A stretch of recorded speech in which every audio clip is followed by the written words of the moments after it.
네, 안녕하십니까. SNT 홍승혁입니다. 감사합니다.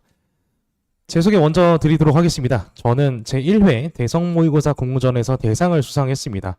그리고 대성 콘텐츠 평가단도 현재 활동 중이고요. 그러다 보니까 대성 모의고사도 직접 내고 있습니다. 올해도 꽤 많이 냈고요.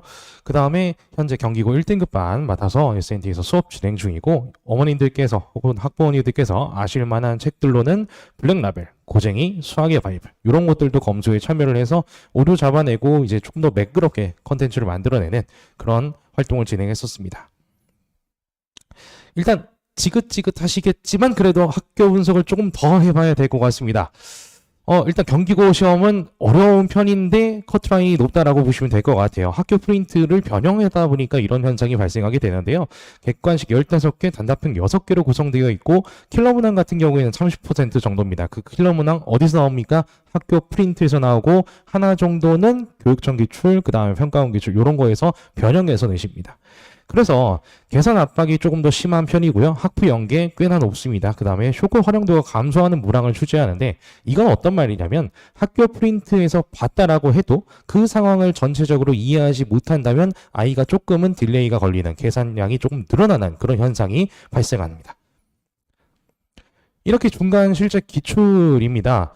일단은 객관식 15번 되게 마지막 문제였죠. 마지막 문제였는데 학교 프린트에서 연계됐습니다. 이게 나올 거라는 거는 자명했어요. 자명했고 누구나도 어떤 강사분이라도 이걸 연습시켰을 것 같아요.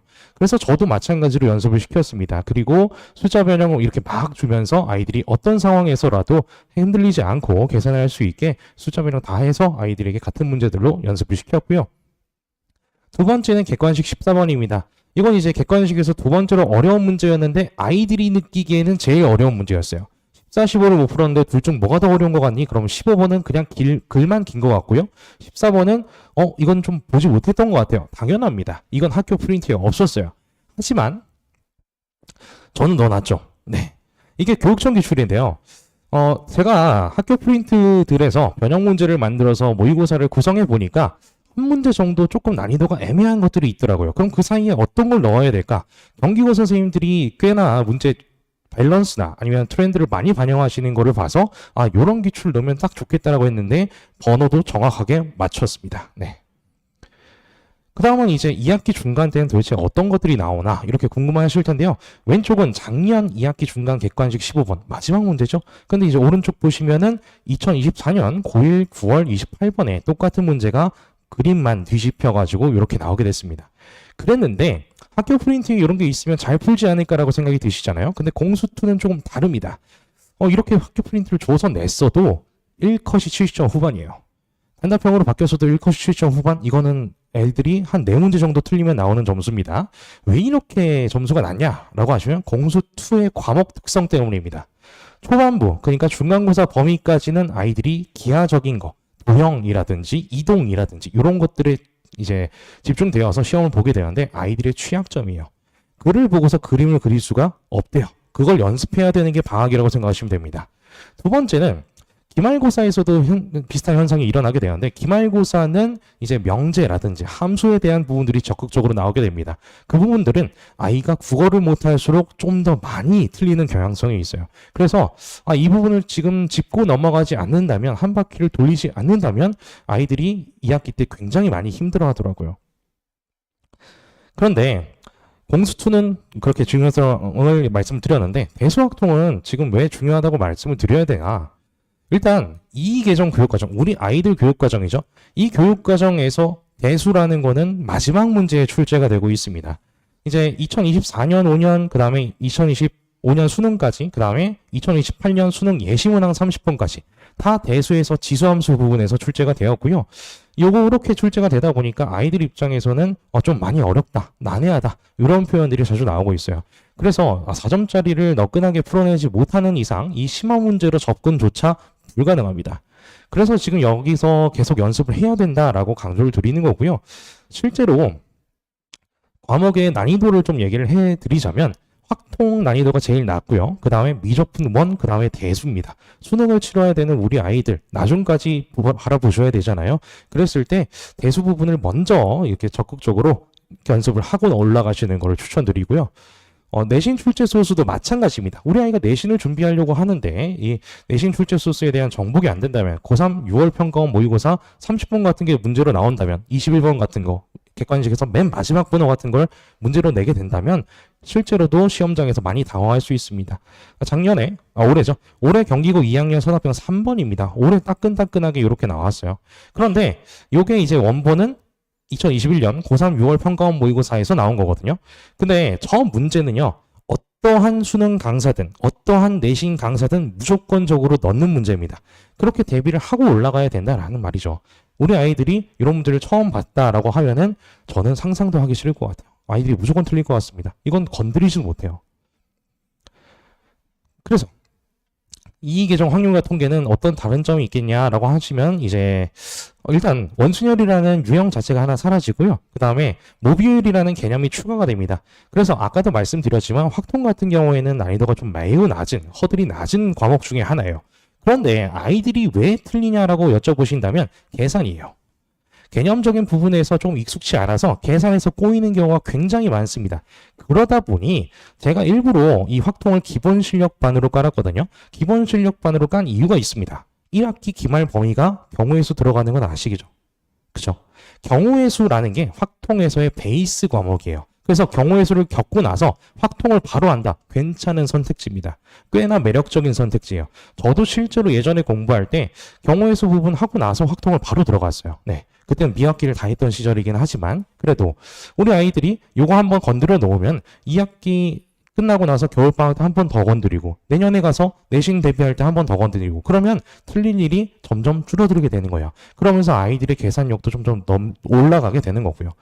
확통 같은 경우에도 이제 문제 출제가 굉장히 쉽습니다. 아이들을 계산 골려 먹기 위해서 문제 출제를 되게 좀 꼬아서 낼 수도 있고 그런 상황이라서 아이들이 개념만 익히면 그 뒤는 계산을 끝까지 할 수 있느냐, 그 계산에 익숙해져 있느냐 이런 것들이 중요한 쟁점일 것 같습니다. 그 다음에 저에 대해서 이제 홍보를 드려야 되지 않겠습니까? 이제 저는 콘텐츠에 정점을 찍고 왔습니다. 대성 모의고사에서 1등하고 그 다음에 다른 데에다가도 이제 문항 제출하고 모의고사 만들고 이랬는데 일단은 대상이라는 것부터 먼저 말씀드려야 될 것 같은 게 대성 모의고사가 지금 1, 2, 3회를 진행했는데 대상이 없었던 적도 있고 이건 과목 상관없이 대상을 주는 거기 때문에 1회에서 제가 수학으로 대상을 탔다라는 게 꽤나 의미 깊을 것 같습니다. 그 다음 두 번째인데요. 컨텐츠는 숫자로 증명하는 게 맞다고 생각합니다. 제가 1학기 중간 시즌에 총 150개의 모의고사, 실전 모의고사를 제작을 했습니다. 우리 아이들에게 전부 나눠드렸고요. 그 다음에 이번에도 지금까지 80개의 모의고사를 만들었어요. 이제 기말 범위가 다 끝날 때까지 100개가 살짝 넘는 모의고사를 만들게 되겠죠. 그래서 2026년에 우리 아이들에게 적절하게 필요한 좋은 컨텐츠의 양질의 컨텐츠, 이런 것들의 모의고사를 총 500개 이상 제작할 예정입니다. 그 다음에 적중률에 관련해서도 말씀을 드려야 되는데 요거 같은 경우에는 숫자도 중요하긴 하지만 우리 아이들이 느끼는 바가 되게 중요할 것 같습니다. 앞에 보시는 카톡들은 이제 다 이번 연도 중간고사가 끝나고 아이들이 직접 저에게 카톡을 준 내용들이에요. 시험 문제 예측을 기깔나게 하시네요. 안 어려웠어요. 푼 거 다 나왔어요. 그러면서 이제 뭐 쌤 덕분에 13문 맞췄고 이런 것들도 있고 갓승역 이성적으로는 아니고 선생님과 제자의 선에서 사랑합니다. 저도 이제 그건 바라지 않아서 나도 그건 바라지 않아 이렇게 얘기를 했고요. 이처럼 아이들이 실제 점수 오른 것도 좋지만 아이들이 느끼기에 이거 풀었던 거네 하면서 자신감 갖고 시험장 들어가는 게 꽤나 중요하다고 생각합니다. 어차피 승혁쌤이랑 다 풀었던 거잖아. 이거 변형 문제 풀었던 건데 숫자로 똑같네. 이런 상황들 비일비재해요. 그러니까 우리 아이들에게 자신감을 갖고 시험장에 보내고 싶다? 그럼 보내주시면 됩니다. 그 다음은 관리입니다.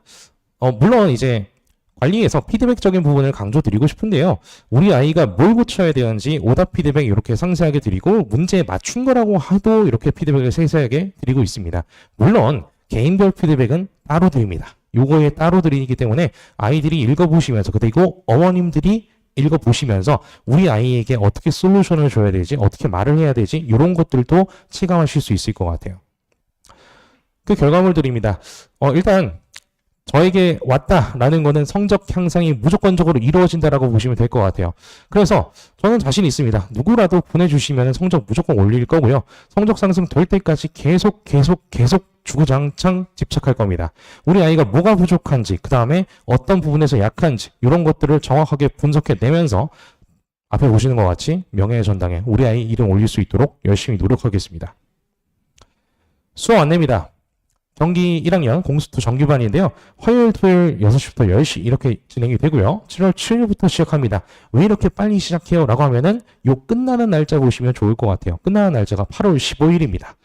이렇게 7월 7일에 시작을 해야 그나마 한 사이클을 세세하게 꼼꼼하게 돌릴 수 있습니다. 그러다 보니 이렇게 수업 내용도 이제 되게 디테일하게 짜놨고요. 어쩔 수 없이 7월 7일 시작해야 아이들이 한 바퀴를 안전하게 그 다음에 실력적인 부분에서도 향상이 되게 돌릴 수 있다는 점 강조드리고 싶습니다. 그 다음은 대소 실력반입니다. 실력반 같은 경우에는 일단은 이런 문의가 많이 오세요. 어떤 아이들을 실력반에 보내야 될까요? 어느 정도 했으면 실력반에 보내야 될까요? 이렇게 문의를 많이 주시는데 말씀드리자면 일단 한 바퀴 돌리신 분들은 다 수강해도 괜찮습니다. 센이든 뭐든 일단 한 사이클을 돌렸다 들이셔도 되고요. 그 다음에 추천드리는 학생의 실력대는 센 B단계에서 50% 이상의 정답률을 보이신다? 그러면 보내주시는 걸 추천드립니다. 그래서 월수금 9시 반부터 4시 반까지라고 되어 있는데 수업은 1시까지고요. 2시부터 4시 반까지는 당일날 우리 아이들이 그 과제로 받은 것들을 클리닉 하면서 같이 풀어나가는 그런 시간입니다. 그래서 보시면 이제 11회차로 진행이 되고 있고요. 확률과 통계입니다. 아까 말씀드렸듯이 확률은 허들이 낮다라고 말씀을 드렸어요. 그래서 1학기 기말 때 경우의 수 파트를 짚고 우리 아이들이 그 베이스로 확률과 통계를 배운다라고 했을 때 7회면 충분합니다. 그래서 이 7회 과정 속에서 기본 실력이라고 말씀을 드렸지만 수능 4전 초반까지 아이들이 맞출 수 있도록 그렇게 연습시키고 나갈 겁니다. 그래서 시간은 화요일, 목요일 마찬가지로 9시 반부터 4시 반까지고요. 7월 23일 목요일 개강입니다. 7회차 확인할 거고 그 다음에 회차별로 20문항 플러스 알파. 플러스 알파에 해당하는 부분들은 다 우리 아이가 원했을 때 그 다음에 어머님들이 원하셨을 때도 마찬가지입니다. 어머님들이 저에게 긴밀하게 카톡 주시면 얘는 더 줘야겠구나 하면서 더 드립니다. 그렇게 문제가 필요하다라고 생각이 드시면 그리고 제가 봤을 때 이 아이는 조금 더 이 부분 보충하면 좋을 것 같아요 라고 생각이 들면 그때도 마찬가지로 플러스 알파로 이렇게 과제를 드리니까요. 미리 양해 부탁드리겠습니다. 일단 보내주시면 성적 향상은 무조건적으로 이루어지게 될 겁니다. 자신이 있고요. 그 다음에 예정된 1등급을 위해서 2학기 때 1등급으로 올라가기 위해서 누구보다 먼저 밟았고 뛰겠습니다. 더욱더 높은 점수를 위해서 저랑 함께 가보시면 될 것 같습니다. 감사합니다.